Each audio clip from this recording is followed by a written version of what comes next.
আসসালামু আলাইকুম প্রিয় ভিউয়ার্স, লক্ষ্য করুন, এরা প্রত্যেকে কিন্তু রোজগার করে, ইনকাম করে।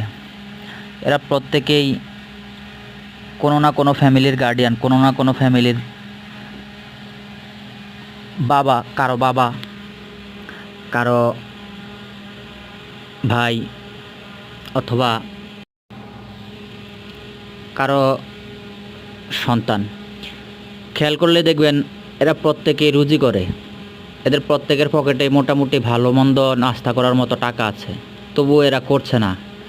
পাশেই ভালো মানের হোটেল আছে, মোটামুটি উন্নত মানের হোটেল আছে, 50-60 টাকা খরচ করলে হয়তো এরা পেট পুরে খেতে পারবে ভালোভাবে। কিন্তু তা না করে এরা এখানে 20 টাকা 30 টাকায় নাস্তা খাচ্ছে। এই যে 20 টাকা 30 টাকায় নাস্তা খেয়ে বাকি টাকাগুলো বাঁচাচ্ছে, কার জন্য বাঁচাচ্ছে জানেন? ফ্যামিলির জন্য, সংসার